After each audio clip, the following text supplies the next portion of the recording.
As pessoas, quando olham para mulheres muçulmanas aqui ou na mídia, da forma como a mídia retrata, elas apenas têm um vislumbre de certas culturas. Isso passa a percepção de que as mulheres são maltratadas no Islã, que são subjugadas, que não têm nenhum direito. Mas esse não é o caso, porque sempre precisamos separar a cultura dos ensinamentos do Islã. Assim como mencionei, nós separamos as práticas de certos cristãos dos ensinamentos da Bíblia. Alguns Sikhs podem ter razão, nem todo Sikh é perfeito. Então você tem que separar os ensinamentos de Guru Nanak do que acontece na prática, não apenas as boas pessoas da fé Sikh. Então, o maior equívoco é sobre as mulheres no Islã. Rapidamente, antes do Islã chegar à Arábia, as mulheres não tinham nenhum direito, eram maltratadas, tratadas como propriedade e algumas meninas bebês eram enterradas vivas. Essa era a situação predominante em todo o mundo naquela época.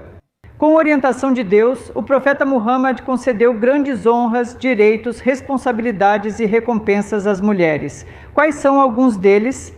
Então, antes de tudo, quando se trata das mulheres como mães, eu já mencionei aquela narração que de todas as pessoas do mundo devemos amar, honrar e respeitar. E há mais uma fala do profeta, sabe? Ele disse que o paraíso está sob os pés das suas mães. Mas cuidar delas, respeitá-las, honrá-las, certo? Obedecê-las, esse é um dos caminhos para ir ao paraíso. Veja, antes do Islã chegar à Arábia, elas eram rejeitadas, tratadas como objetos. O Islã as elevou com essa honra como esposas. Muhammad, que a paz esteja com ele. Ele disse isso falando aos homens muçulmanos e maridos. Ele disse que o melhor entre vocês é aquele que é o melhor com sua esposa, com suas esposas. Uau, isso significa que você tem que ser o melhor com elas, e com as irmãs, com as filhas, exatamente da mesma forma, sabe? De um jeito incrível como devemos cuidar delas. Então, e quanto a alguns dos direitos que o Islã deu às mulheres? Às vezes a cultura pode ter tirado isso delas. Quais são alguns desses direitos? Certo, um direito que as mulheres muçulmanas receberam é o direito à educação, sabe? A gente acaba achando isso normal. Qualquer uma das mulheres, das meninas, você pode se matricular em qualquer faculdade e fazer até 2 doutorados, se for aceito. Mas esse não era o caso até meados de 1800 neste país. Mas o Islã deu esse direito às mulheres muçulmanas no século VII, não só de obter educação, ensino superior, tomando isso como empoderamento. As mulheres muçulmanas eram as criadoras de hospitais, farmácias e universidades. Quando as nossas mulheres neste país estavam lutando pelo direito de votar, direito de ir para a universidade, direito de abrir uma conta bancária, as mulheres muçulmanas receberam esse direito no século VII. Então, na verdade, a universidade mais antiga em funcionamento contínuo no mundo inteiro foi fundada por uma mulher muçulmana. Pense nisso. Então, Fátima Al-Fihri, no ano de 859, no Marrocos, na cidade de Fez, ela lançou a fundação. Segundo o Guinness, esta é a universidade mais antiga em funcionamento contínuo no mundo. Então pense nisso, bem antes de Harvard, Oxford, Cambridge e Penn State, qualquer universidade, foram as mulheres muçulmanas. E quanto ao direito de manter o sobrenome ao se casar? Só no século XIX, as mulheres neste país conquistaram o direito de manter o sobrenome ao se casar. Antes, por lei, mulheres eram obrigadas a adotar o sobrenome do marido. O Islã deu a elas o direito de escolha. Ao se casarem, não precisam mudar o sobrenome e podem mantê-lo ao entrar no casamento. No século VII, o Islã, nos anos 1800 neste país, e quanto ao direito de votar? O Islã deu o direito de participar do processo político para as mulheres muçulmanas no século VII. As nossas mulheres aqui, quando foi isso? Por volta de 1920, correto? E o direito à propriedade? No século VII, mulheres muçulmanas podiam possuir, comprar propriedades e controlar sua situação financeira.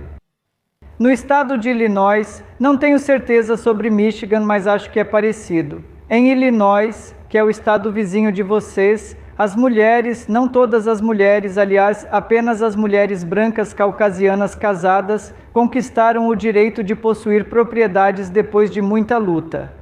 O Islã concedeu esse direito lá no século VII, correto? E eu poderia continuar falando sobre isso, certo? Eu poderia continuar falando sobre isso.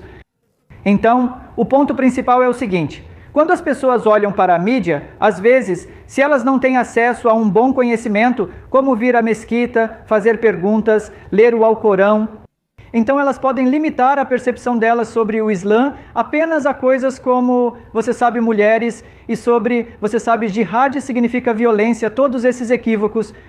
Mas se nós nos educarmos, veremos isso. O Islã veio como uma bênção para toda a humanidade, mas especialmente para as mulheres. Como mães, esposas, filhas e irmãs, com direitos maravilhosos, honras, alta castidade e moralidade que o Islã concedeu. Então, Tom, eu diria que essa seria uma área importante que precisamos entender e apagar esse equívoco. Obrigado por isso. E por isso usamos PBU. Você pode ver o profeta Muhammad Pu, que significa que a paz esteja com ele, e em árabe, sallallahu alaihi wasallam, com o mesmo significado. O motivo de usar que a paz esteja com ele após mencionar o profeta Muhammad. Como você deve ter notado, sempre que menciono o nome de Muhammad, digo que a paz esteja com ele. E o motivo é respeito, porque nós amamos, admiramos e tomamos Muhammad, que a paz esteja com ele, como exemplo, não só para nós, mas para a humanidade. Então, como sinal de respeito, sabe, assim como com meus pais, eu não chamo pelo nome, eu digo, sabe, mamãe e papai, ou pai ou mãe, com respeito, honra e gentileza, do mesmo modo.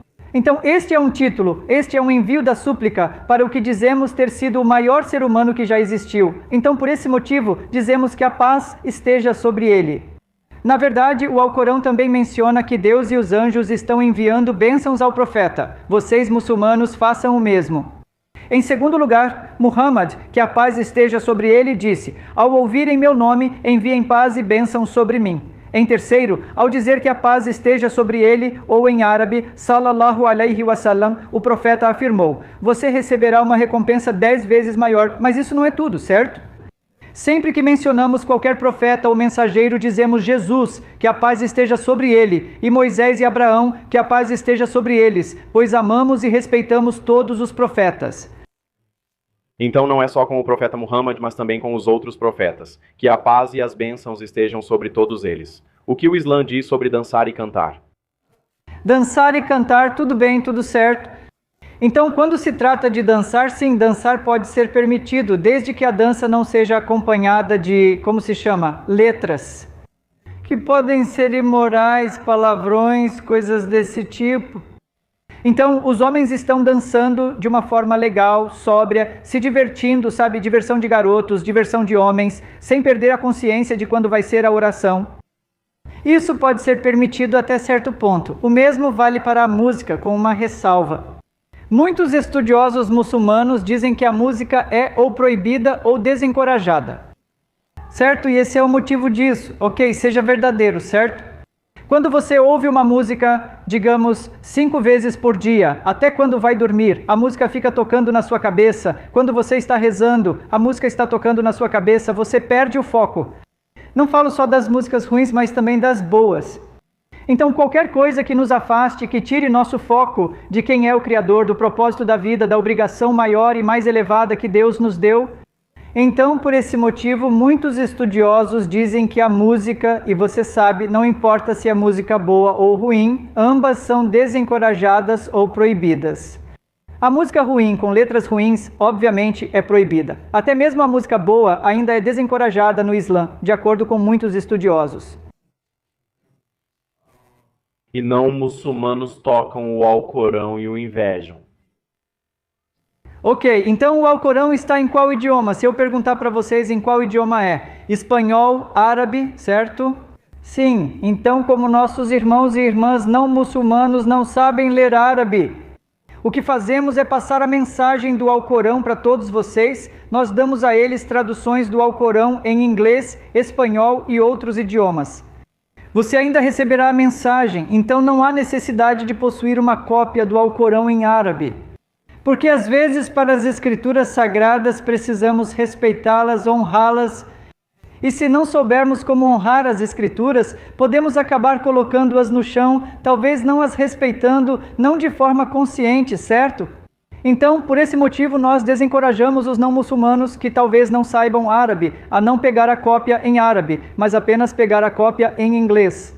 Da mesma forma, eu tenho muitas Bíblias, eu nunca as colocaria no chão. Eu as colocaria com respeito em um lugar alto, bonito, limpo.